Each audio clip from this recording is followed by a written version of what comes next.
Сәлем оқырмандар, бүгін сіздермен дәл осындай құрамында банан және шоколад қосылған панкейки дайындайтын боламыз. Бұл сондай өте жұмсақ, нәзік, дәмді десерт болып шығады. Бірге дайындайық.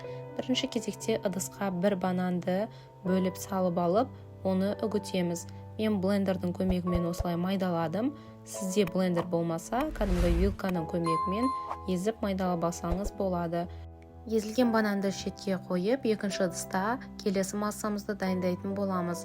2 тал жұмыртқаны ыдысқа жарып, оның үстінен үлкен қасықпен 5 қасық сүт құямыз.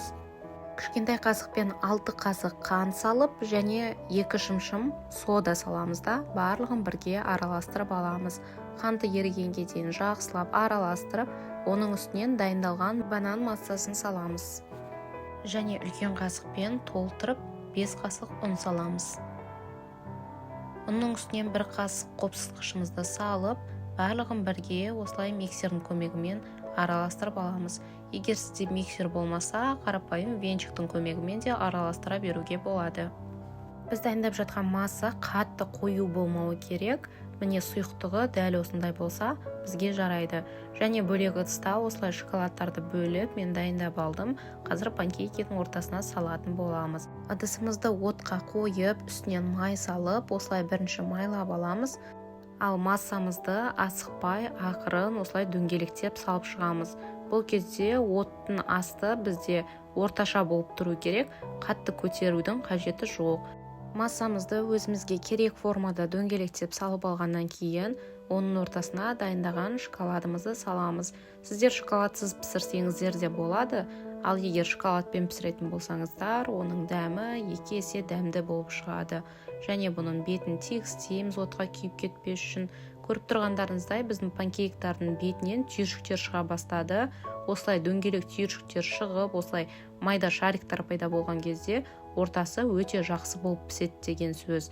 Бетін жаппай-ақ пісіре берсеңіздер де болады, бірақ егер ортасы піспей қалады деген күмән болатын болса, аздаған минуттарға осылай бетін жауып, осы шариктар пайда болғанға дейін пісіріп алсаңыздар болады.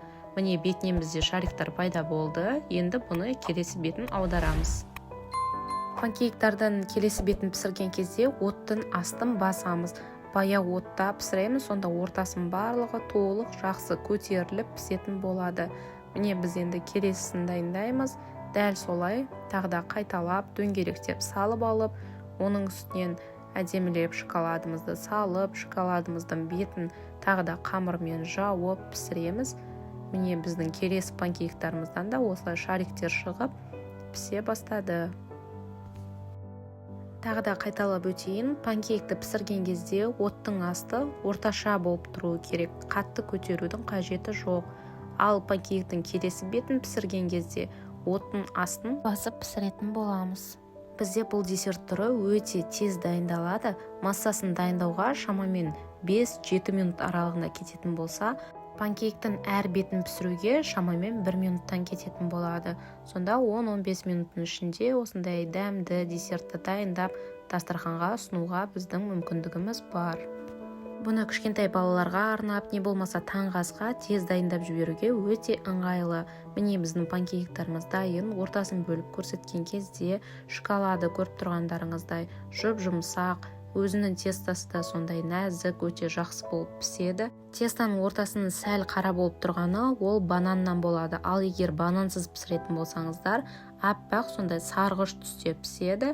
Сіздермен болған Әйгерім, назарларыңызға көп-көп рахмет.